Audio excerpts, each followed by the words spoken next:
intervention. Et donc, on donne maintenant la parole à Mickaël, qui est philosophe et juriste à l'EHESS. Tu as un quart d'heure. Oui, merci. J'essaierai donc d'être bref. C'est difficile puisque déjà les choses qui ont été dites jusqu'à maintenant font écho et on aurait voilà, tendance à discuter tout de suite plutôt que de faire son exposé. Je vais juste commencer par disons, la question qui est au fond un petit peu de cette conversation, à savoir le rapport entre politique et droit, qui me semble en soi un thème très intéressant. Et d'ailleurs, moi, j'enseigne sur une chaire qui s'appelle l'institution juridique des collectifs.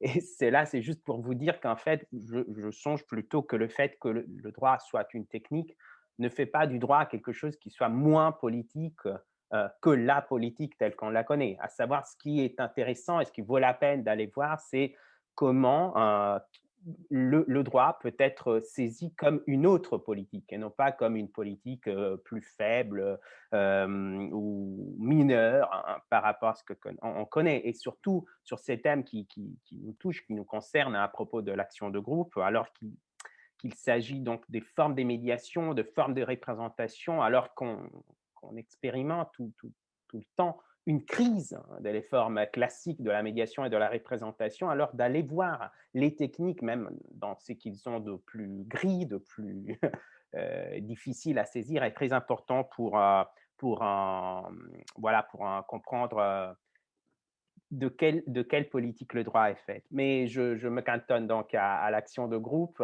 Et alors, juste pour commencer, je vous conseille, si vous avez le temps, d'aller voir sur le site de l'American Bar Association, qui est l'association des avocats américains, ce site qui a été monté lors de la pandémie de COVID, qui s'appelle Class Action Forecast. Donc, c'est comme l'observatoire peut-être dont Maria José nous parlera après, c'est-à-dire c'est un panorama de toutes les causes en class action, de class action lawsuits, qui ont été faites par des raisons, par des préjudices liés au COVID. Et c'est très, très intéressant ce site, puisque là, vous aurez d'une manière très simple un point de vue sur l'étendue de la class action, c'est-à-dire la quantité et la variété de thèmes, d'expériences sur lesquelles une action de groupe peut porter. Alors, on va de le prix du papier toilette, donc de quelque chose qui tient à la reproduction matérielle de notre vie, à le traitement des données sur des plateformes telles Zoom, donc quelque chose qui s'approche de ce que Arthur nous venait de nous dire il y a un moment, donc de quelque chose qui évoque la liberté personnelle, donc des thèmes qui ont si vous voulez, une allure symbolique beaucoup plus importante que le papier toilette. Alors que le deux devrait se tenir dans un effort militant, puisque la reproduction matérielle nous permet aussi de nous battre pour les principes. Et voilà, mais j'ai choisi cet exemple donc, de l'American Bar Association pour vous présenter un petit peu qu'est-ce que l'action de groupe, faire une généalogie hyper courte. Donc, c'est si vous voulez, une technique processuelle de procédure qui naît en Angleterre. Déjà, on a toute une archéologie au Moyen-Âge de qu'est-ce qu'est l'action de groupe. Puis, au 19e siècle, ce dispositif traverse l'océan et on le retrouve aux États-Unis où il a, disons, si vous voulez, son essor et sa véritable naissance technique. Déjà en 1800, un tel Joseph Story écrit sur cela et certains règles de l'equity parlent de cela, mais l'article, disons, véritable qui parle de class action, ce sont donc les règles de procédure civile fédérale donc et la règle 23 qui a été amendée en 1966 et qui est en fait la règle où on trouve une définition de qu'est-ce qu'est une action de groupe, ce qu'est une class action, donc ce modèle américain. Et donc, cette idée d'une procédure qui permet à des personnes victimes d'un même préjudice commis par professionnels de saisir les tribunaux de manière collective, hein.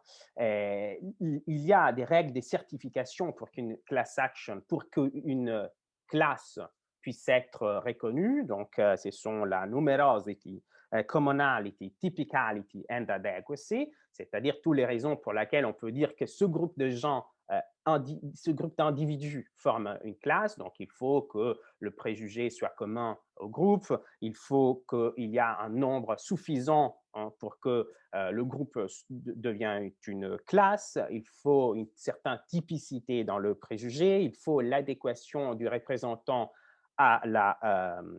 au groupe, et puis encore d'autres qualités que je ne vous cite pas puisqu'on arrive trop dans le détail. Mais qu'est-ce que cela nous dit? Il nous dit donc que la class action, même dans un système de common law très particulier comme celui des États-Unis, a un impact sur deux thèmes au moins. Le premier est celui de la représentation processuelle, donc comment on peut aller au tribunal. Et donc, ce qu'on voit tout de suite, c'est que la class action si vous voulez, est un principe de subversion, hein, de la légitimité purement individuelle d'agir en justice, hein. C'est-à-dire qu'on peut avoir une représentation indéterminée ou collective, on en parlera peut-être un peu plus après, et puis les rapports qu'elle a sur les domaines même du droit. D'un côté, le rapport entre droit substantiel et droit procédural, et de l'autre, entre le droit public et le droit privé. Il y a un texte très connu dans la doctrine états-unienne qui dit tort law, public law in disguise, que veut dire en fait que le droit de la responsabilité civile, le tort law, donc le droit qui est par excellence le droit de la class action, serait un droit public masqué. Puisqu'en effet, alors qu'on travaille sur ces thèmes comme le papier toilette ou le traitement des données de cette manière, on touche à des thèmes ou à des intérêts ou bien à des droits qui auraient une consistance presque publique. Et alors, c'est très intéressant de voir comme toute la théorie de la class action aux États-Unis a travaillé sur ce thème si vous voulez, de frontières. Donc, la question de public interest litigation, du fait que la class action serait une délégation que l'État donne aux acteurs privés pour pouvoir, disons, faire du public par d'autres moyens.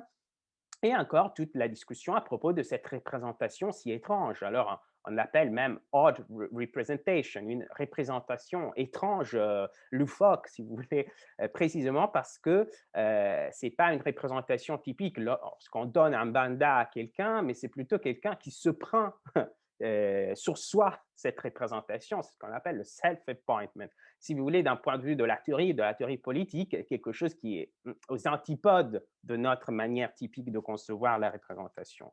Alors, toute cette série d'étrangetés ou de choses qui clochent un petit peu avec notre horizon d'attente sont en fait, si vous voulez, la liste des problèmes qu'on a lorsqu'on essaye de traduire ou de transposer ce modèle américain, états-unien, au système de civil law, tel le système français ou italien, etc. Disons européenne pour faire vite, mais voilà, on a une collègue d'Argentine qui nous parlera en fait je crois, du foisonnement de l'action de groupe en Amérique latine. C'est d'ailleurs très intéressant puisque c'est le cas d'école typique, hein, pour montrer comment on peut greffer la class action avec, disons, un tas de politicité très intéressant dans d'autres systèmes juridiques. Mais alors, disons, normalement, le civil law connaît d'autres manières, hein, de représenter les collectifs et d'autres manières de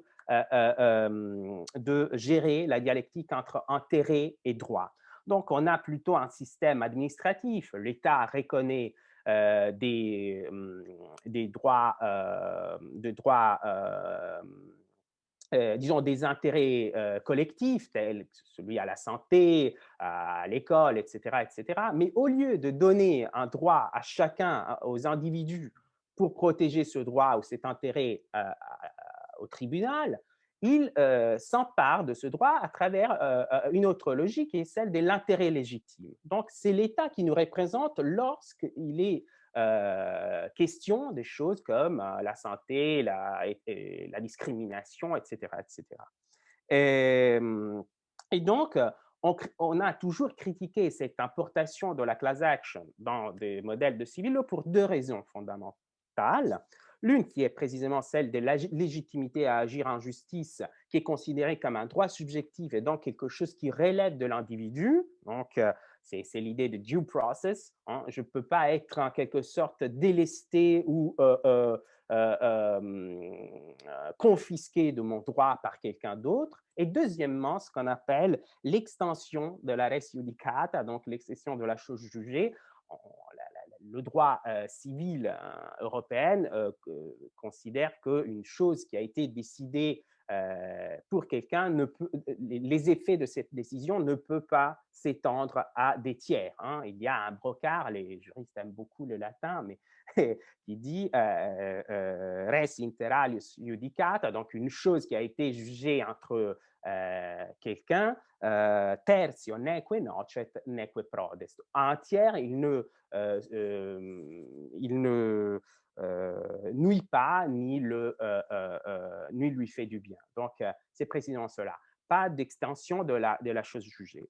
Évidemment, la class action rompt avec ce thème et commence à interpréter le rapport entre intérêt et droit d'une manière très différente, c'est-à-dire qu'au lieu de considérer, comme est typique dans nos systèmes juridiques, l'existence d'un droit subjectif à agir en justice comme une prémisse de la possibilité d'aller le défendre au tribunal, ils mettent plutôt à l'avance, disons, ils mettent sous le feu de l'attention plutôt l'événement, c'est-à-dire le préjudice ou le tort. Hein, c'est-à-dire cet événement nécessite d'un remède et donc cette situation juridique nécessite d'un droit pour aller au tribunal. Donc, c'est la nature même de ce préjudice. Si le préjudice s'intéresse à un nombre plus grand des personnes, eh ben, il faudra donc un remède qui les représente tous ensemble.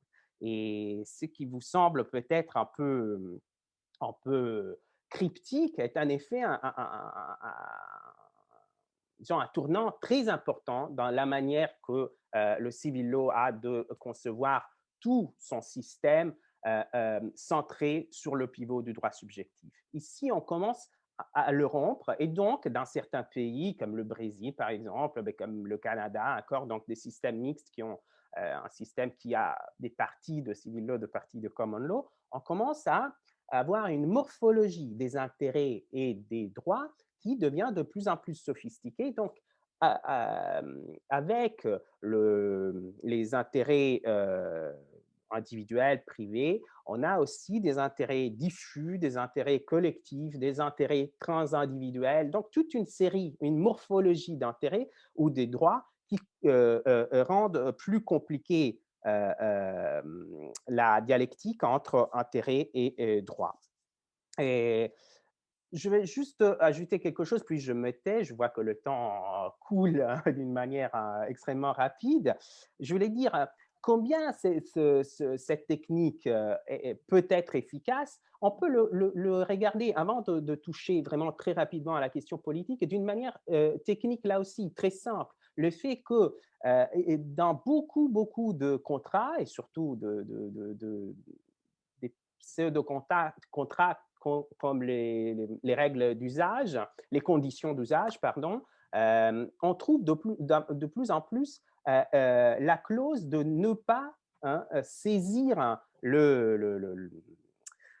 disons, le professionnel à travers une class action, à travers une action de groupe. Alors, je fais un exemple très simple, mais lorsqu'on on loue un appartement par Airbnb, on ne lit jamais les presque 60 pages si on l'imprime des conditions d'usage, donc du contrat on signe. Mais entre autres, entre toutes les clauses qu'on sous-signe, il y a même celle qui dit « je ne ferai jamais une class action contre Airbnb ».